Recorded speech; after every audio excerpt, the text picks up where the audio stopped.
It all started in an Indiana cornfield.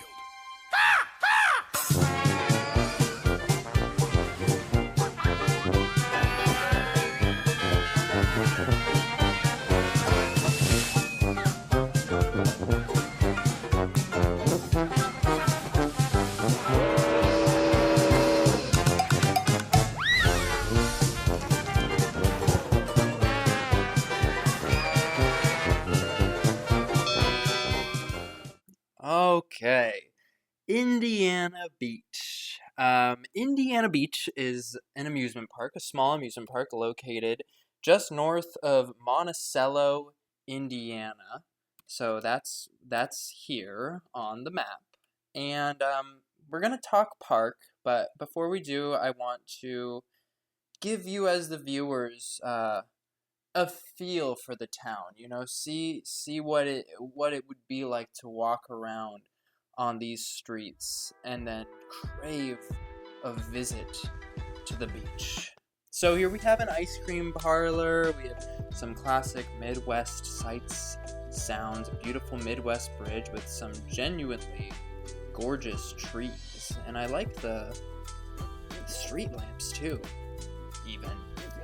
Main drag, and then we got a Midwestern cement truck, which are different than the ones in California because the mixer is flipped, and I miss them. And yeah, this is Monticello. So with no further ado, I guess let's just do a little history lesson. So in 1926, Earl Spackman, he created Ideal Beach. So it was actually a man-made beach on a man-made lake. Schaefer Lake's the man-made lake, and here's the man-made beach. And this photo is from a little later, 1934, but you get the gist. We're gonna sprint through these early years, but we have to mention the Ideal Beach Ballroom, because the Ideal Beach Ballroom, in addition to the beach itself, is what really put this spot on the map. So the Ideal Beach Ballroom saw a lot of big bands come through in the 40s, and this is a photo from the 40s. But in the 50s and 60s, we have some huge names. So I don't even know who made this. This must be more recent because it's a concert poster, but for concerts that span 15 years. I don't know what this is. I couldn't figure it out. It was just online. But all these concert dates are real. I checked them. And then this little thing on the right, this is actually what was a flyer that was put out at the time of the Beach Boys coming to town. The freaking Beach Boys!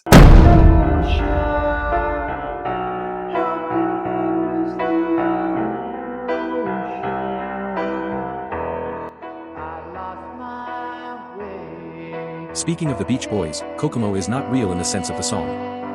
But Kokomo, Indiana is a real place. And Kokomo, Indiana is only an hour away from Indiana Beach.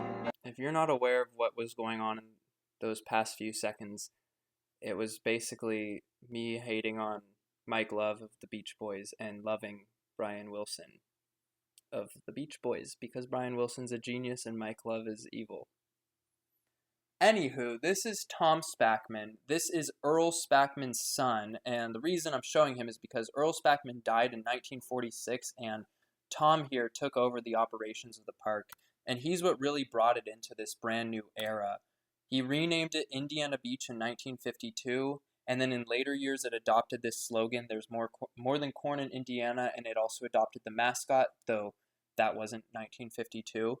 And from this point beyond, I would go as far as calling them Indiana Beach's golden years from everything that I've gathered, where it really was gaining popularity. Tom was killing it with the marketing. He put a girl in a bikini up on a billboard along the highway. And then this dude, I don't really know. This one's just random and weird, but I had to include it for that reason. This dude named Paul Abbott, when he was 27 years old, was protesting the rise of taxes. And he did his stunt at Indiana Beach, and his stunt was that he lived in a glass room submerged under the water of the lake for a certain amount of days or months. I really couldn't find much information on it, but it happened. So visitors of the beach could look over him and gawk at him while he lived.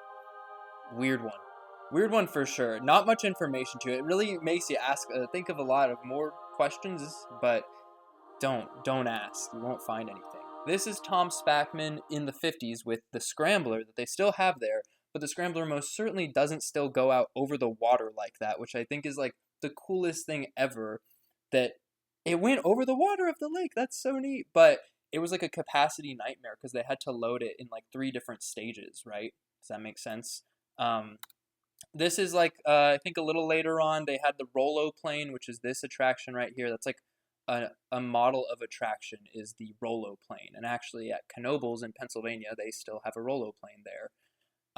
This Rollo plane in particular was called the Bullet. This is the Schaefer Queen, which is a ferry that still exists there to this day and takes visitors around the lake. And then here we have the Galaxy roller coaster, which does not exist anymore. This photo is from the 70s, and you can just see it's a pop-in place to be. It's where everyone wants to be, is Indiana Beach. Ah! Then, fast forward many, many years. We're talking 2008. The park gets sold.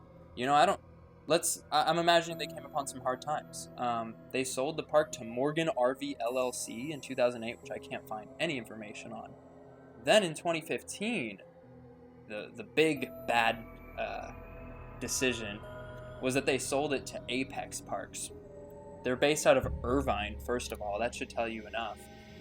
But Apex Parks, for my Californians and I think West Coasters in general out here, Apex Parks owns like all the different Boomers locations, which are just like little family entertainment centers, like with arcades and go-karts. And here they are buying a big amusement park. And after the purchase, apparently ticket prices like rocketed up, which, you know, they never got too expensive. It got to like $40, but apparently it used to be like you could go to Indiana Beach for like $5 or less, and like people could like take their lunch breaks there and just eat out along the boardwalk. Now it was like treated as an actual, you know, amusement park, pay to enter, blah blah blah. And then we entered the darker ages, which shockingly came before COVID hit, that they announced that Indiana Beach would close permanently. It was falling into disrepair, attendance was getting lower. I think it was losing that special charm that it had for so many years and that big draw. So yeah, Apex really shit the bed, if you will. Announced this, and then the local community was rallying against this decision, but I think they were pretty powerless. And really, at the end of the day, the beach needed a hero. And a hero they got. Woohoo! Yay! This is Gene Staples. He's a Chicago businessman. I don't really know what he does. I just assumed that he grew up going to the park and he had money and the means to do it, so he bought it.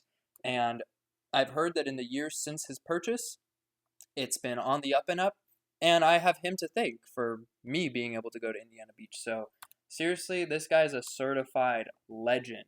And with no further ado, I will show you my vlogs from my visit there, which was in like July of 2024. It was like a few weeks, like 2 weeks before I actually moved back to California and drove across the country back to California with all my stuff. So it was like a last hurrah kind of trip, and it was awesome. And you should be warned that the vlogs themselves are not very good, because at this point in time I was like entertaining the idea of having a YouTube channel, but I didn't really care to actually take good videos at all.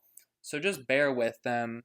It's not that much content. And then afterwards we will talk about the park's individual rides and my review of the park and how I feel about my experience. So enjoy. Hello. Today I'm driving to Indiana Beach Amusement Park from where I currently live in Madison, Wisconsin. And that means that I'm driving 4 hours there. It'll probably be a little bit more than 4 hours to come back. And I'm doing this on the same day, meeting up with 2 of my friends there who are there today, then leaving today to go to Kings Island today and tomorrow. I'm just trying to keep it contained to one day. We have a lot of stuff to do this weekend. In the realm of moving out of Madison, Wisconsin, I got to start packing up stuff, trying to sell a couple more things on Facebook Marketplace, yada yada. So it's also not a park that I think I need to spend a whole day at. So yeah, I'm pumped. This is first video of the morning. It's 5:27. I left at like 4:55, hoping to get there by 10. Unfortunately, it crosses time zones into Eastern, so that's why I had to leave an hour earlier, which is pretty brutal. And so far drive's good. So keep you posted. Oh, there are these cool little pockets of seeing what I'm seeing. Like, look at that. Ooh, wow. Yeah, I don't know what it is exactly, but it's really pretty. And I've never seen it before, I don't think. So this is why I love a little solo adventure like this. It's just calm and just get to take in the sights. So, yeah. I'm now like 3 hours and 30 minutes into the drive. I'm like 25-ish minutes away. And I just turned down a road that's very, very empty and corn-lined. So here's that road. I'm the only car on it. I feel like I'm probably coming from an unusual-ish way, maybe. But it was a good drive. Honestly, it passed relatively quick. I was pretty much in a tired daze the whole time. But yeah, my buddies are there, parked. It's free parking. I got my ticket yesterday. It was a $40 ticket. And more to come once I get there. Look how exciting this landscape is. It doesn't feel like I'm getting close to Indiana Beach amusement park, considering I'm like the only one on this road still. But yeah, I like it. I like the scenery. It's very pleasant. It's a nice, like, I love the wind turbines just going so slow. I doubt it's that windy today, but they're all just scattered about. Very cool. Big fan.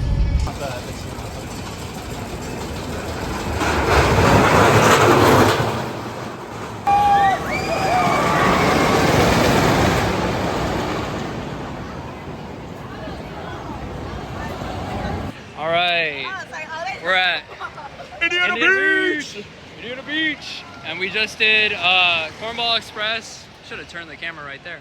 And we did Tiger. There we go. And we did what? You're not gonna see it. It's right there. It is. And they were good. And Cornball Express was? It was incredible. Yeah, it really was. Better than El Toro. Not better than El Toro. And now we're going on Hoosier Hurricane, which has a 6th station with great views. That's Logan, by the way. And that's Max. What? Hey, we just got off Hoosier Hurricane. It sucked, and now we're enjoying the live entertainment. Woo! Just did triple loop for the first time. Rode it back seat of the whole train, and now Max and Logan are gonna do front. And they're really pretty excited. And it was really fun. I rode with another like enthusiast guy. And we were just like going up the lift talking about how we were planning on bracing, and we both agreed that it wasn't as bad as we thought it was gonna be. But I think that's just because we were both bracing so well.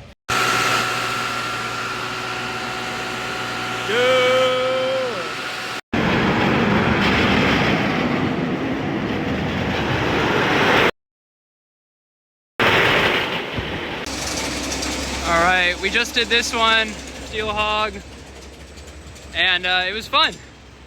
And we also, what was your review of Triple Loop? Triple loop? My neck. Honestly, it's just No, not it's getting fine. thrown around. Besides like the 2 or 3 transitions, like it was much better than I was expecting. Yeah, and Logan's like I'm that's a more scathing than what Max saw. Yeah. What did Max think? I don't know who knows about coasters. Who you're sending this to, but probably my second favorite Schwarzkopf. That was great. The line wasn't horrible. I'd probably rewrite it. Oh, but the ops Same. are off. Yeah, we gotta talk. No one's talking about the ops. The ops those were were really bad. pretty bad. They were nice, and I did like how they were asking everybody, like, Yeah, "Are you guys scared or are you excited to ride?" And Yeah, they, but when it takes 8 minutes to dispatch a ride, it's like, okay, we get it. yeah, eight or Push up the longer, train, honestly. yeah. But good ride. It was smooth too. Like it was wasn't smooth, just the bumpy. transition. It's just the transitions throw you, and if you brace, it's fine. All right, here's the main walkway. They got a sky ride, which I didn't know about. Unfortunately, the swings are closed today. which sucks because apparently they're like the best swings that there are, because they like, while you're swinging, you're like going forward and back, and they're over water and they're scary. But it's a cute midway. They got like this car ride. We're gonna go ride Lost Coaster now. Woo! We broke down Lost Coaster, so hopefully they get it back up because we want to ride it. All right, that's it. Those are the vlogs. So some things I didn't cover in the vlogs. Tacos. Within the community, the amusement park community, it is said that these are like some of the best amusement park tacos just that you can get. And I disagree. I mean, I had them. They're decent. They're not worth writing home about. So that's that. This is Logan and Max with Guy Fieri's on the bridge into the park. This is my own photo of Hoosier Hurricane that I took from the suspension bridge. And with no further ado, we'll get into ride reviews. So first off, we have Cyclone. This we just rode right off the bat just to ride it. Nothing special at all. Only thing special about it is that this is the photo that Indiana Beach's official website uses for Cyclone, and I think they gotta get a better photo. Then we have Tiger, which is really, it's beautiful to see a classic Schwarzkopf like this existing at a park. I think this is actually the last Jetstar 1 model in the US, and it was very fun. We all crammed into the same little car and had a blast. This is Steel Hog. It's an SNS El Loco model, so they have one of these at the Adventure Dome in Vegas as well. I remember being a kid and being like really obsessed with this exact roller coaster, so it was cool to get to ride it, but it's like, you know, your taste changes as you grow up, you know? I don't need, like, it's got the Beyond Vertical first drop, it's got the Outer Bank, it's got the hang time here, and then it's got the roll down, which is pretty cool, which is what I think this is. But, you know, I have a more refined palette now, and so it didn't really do too much for me. And also, by the way that I'm kind of going through these rides is like from my least favorite to most favorite, not chronologically. So then we have Hoosier Hurricane, which is the 1994 Custom Coasters International, or CCI, Woody, that really put the park on the map in terms of like the roller coaster community, and it also really helped increase park attendance. Unfortunately, it's a beautiful roller coaster. It just doesn't really do it for me or my friends who I was there with. There's just not that much airtime in it. They've let it get pretty rough in some spots, so I genuinely was hurting a little bit. It was a one and done, unfortunately. But I love this photo. I mean, it's so picturesque, and it greets you as you walk in. I love that it's there. I'm not asking for them to take it down. Okay, then we have All American Triple Loop, which was like, in ways, like the most anticipated. I mean, they have some really good rides there now that I'm thinking about it, because I was really anticipating a few, but this is their newest ride, opened in 2024. It is a relocated roller coaster from a park in Mexico City, and there it was called Chimera, and someone died on it because they weren't taking good maintenance precautions with this roller coaster. They also ran it like way too fast. Like, you can see these platforms here, these are trim brakes, and they're supposed to trim a roller coaster down, but they weren't even on at all. So the roller coaster was like doing damage to its own track by running too fast. And I know Canopy Coaster rode it and said it was the most intense roller coaster he'd ever ridden. And then when it got relocated to Indiana Beach, because the track had been damaged, they had to replace segments of track. So the whole thing about this is that the new segments and where they transitioned back into the old segments, or vice versa, weren't done too well. So those transitions really jolt you, and that's what we're talking about in like the vlog. So like, and they have like, or at the time of us riding, they had these big bulky over the shoulder restraints, so if you didn't brace well, you're smashing your head into it. And so like up here in the upper left, for example, that's like a thumbnail from an El Toro Ryan video where he calls it the most brutal roller coaster in America. And like a lot of the reviews at the time of it opening were like, this was like a horrible investment, this ride sucks. Honestly, if you know what to expect, brace yourself and you'll enjoy it. And since our rides on it, they've actually taken out the over the shoulder restraints, so I would love to get back on it and see how that's changed it.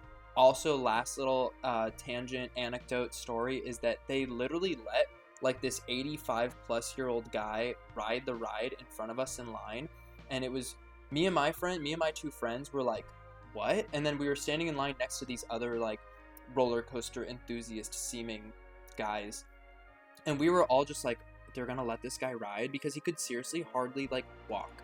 And then we could see him on the ride, and I saw that he had passed out. His head was like just like hanging in front of him, and it was really scary. I thought he might die. And then he came back to the brake run, and we were all like peering over the railing trying to see if like this guy was alive, and he was. So that was cool.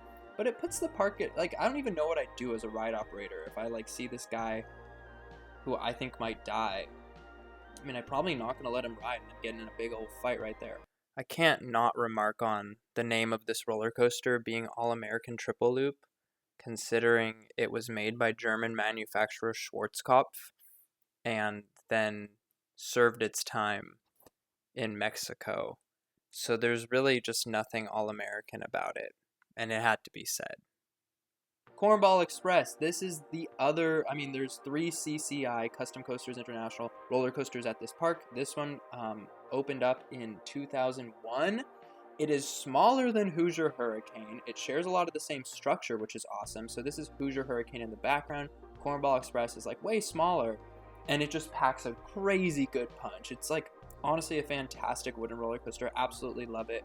If I were to ask for anything more, it would just be like, I wish it was a little longer, but I think it's like really perfect. Unfortunately, we only rode it in the back seat, and in the days after our visit, I was like looking stuff up about Indiana Beach, and I learned that the front seat is also really, really good. So I'll have to go back for that. Today at Indiana Beach, we'll be reviewing Lost Coaster of Superstition Mountain, or as I like to call it, what the bleep, the ride. This has got to be one of the strangest and most bleeped up roller coasters on the entire planet. It is just odd in just about every single way possible. Now apparently, the ride was originally a dark ride, but in 2002, Indiana Beach wanted a new coaster, and someone came up with the genius idea of, hey, you know the dark ride we have, let's turn that into a roller coaster, and that's how Lost Coaster of Superstition Mountain was born apparently. And it really shows in the ride. So, yeah, this was the original Superstition Mountain. This used to be a dark ride. You just kind of sit in a little mine cart and you look at the show scenes throughout the man-made mountain. And then in 2002, they opened up a roller coaster that replaced the dark ride, which is something that has never been done before in this way, because the dark ride takes on crazy super sharp turns. So they had to work with CCI to make these custom roller coaster carts that could navigate crazy tight turns. Like you can see the blueprints here, which is, I love that you can see these blueprints, like Custom Coasters International, literally stamped right there. So cool. Here's an example of like how tight those turns get. That's like a 6-foot radius turn, which is just insane. And there's like an elevator lift that takes you up to the top, which I think was the first of its kind for a roller coaster when it opened. Perhaps, I'm not gonna, don't quote me on that one. But yeah, and you're in these like mine carts that have this netting, and you're facing each other, and there's this stupid sign here that's like literally under the track, which is awesome and dumb.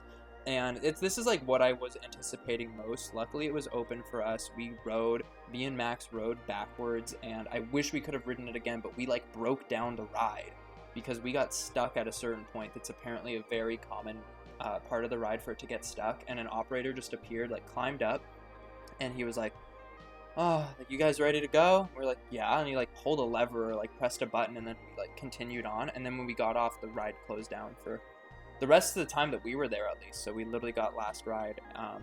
And yeah, it was like, this is exactly what I look for in any amusement park. Like, I love a cute, super weird, and actually really enjoyable attraction such as this. Literally nothing else in the world is like this, which makes Indiana Beach like a must stop for any roller coaster enthusiast or anyone interested in a unique, one of a kind experience. And I can't wait to go back and continue to ride this. Like, it's special. Okay, and then we have honorable mentions, or like non-roller coasters. Dr. Frankenstein's Haunted Castle, upcharge attraction. It's $3.50 more, at least it was when we did it. Normally, I I don't know, I don't pay upcharges, but I'd heard this was good and it was cheap. So we did it. So worth it. Genuinely scary. So dark in there. And some of like the best gags I've ever seen. And like, I just like get giddy thinking about this one like room where there's a bunch of doors. And at the time of me doing this, I think a week before, I had watched this episode from this old Nickelodeon show called The Tale of Laughing in the Dark. The show is called Are You Afraid of the Dark? And the episode is The Tale of Laughing in the Dark, which is literally about a kid at a carnival who goes through one of these like walk-through haunted attractions, and there's a room with a bunch of doors and a clown. And when I walked into a door room, I was like, no way, this is so awesome. And it was so awesome. I love stuff like this. Okay, and then rides that we didn't get to ride that I wish we did. The Double Shot is like a tiny SNS drop tower, but apparently this one's really good, and at the top you get like especially uniquely intense airtime. And this one was open, we just didn't make our way over to it. This one, on the other hand, we all wanted to ride so badly, the water swings, but it wasn't open. But the water swings are supposedly, as I said in the vlog, the best water swings out there, period, because apparently they're horrifying, even for being like just this, like what you see here. There's like a tilt function that causes you to think that you're like gonna go into the water, and then also it causes like the seats to actually potentially swing into each other as you go, and that just sounds so fun. But we didn't get to ride. Another reason for me to go back. Okay, and then often I've heard Indiana Beach compared to Knoebels, which I've been to. It's an amusement park in Ellisburg, Pennsylvania. It is a wonderful, adorable, cute, family-owned amusement park. And the question is, like, are they similar? And I say yes, very much in terms of vibes. I think that Indiana Beach, I mean, it's got like a boardwalk vibe, but it just feels... It has this charm that is very similar to the charm that I just felt at Knoebels. So I think that is a very good thing, because Knoebels is one of my favorite amusement parks ever. And also a cool thing that brings the two together is that they both have fascination parlors, which unfortunately I didn't do at either park. So I need to do these things before they get completely phased out. But basically, I'll include a little video of it, but Fascination is a game that existed in arcades that got really big in the 20s and 30s, and now is extremely rare in the US. I think there are under 12 places in the entire US where you can even play Fascination anymore. In the Friday Zone. This is awesome. This looks cool. This is very old school. It's very old How school. How old is this game? Oh, this game it has been here since the 30s. And the park was built in the originally, 1926. Right? Yeah. It is a game that's very similar to bingo. What you do is you roll some balls, and as soon as you get 5 lights to light up in a row, any direction, you're a winner. Okay, and just while I was making this presentation, I was looking at a lot of photos, and this was one of my favorite photos that I found. This is the gang that goes on these trips.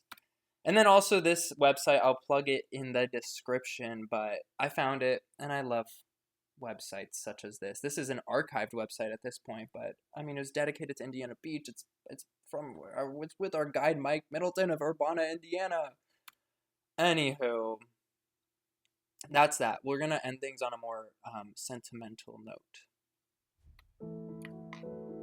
This is a quote from Joy Spackman Bailey, who's the granddaughter of Earl Spackman and the daughter of Tom Spackman, and I'll read it to you. She reflects back on her unusual childhood. Imagine growing up amid roller coasters, carousels, and cotton candy. My brothers and I would ride our bikes up and down the boardwalk, playing tag and hide and seek. I'm not alone in feeling there was magic in the air those summers I spent at the park.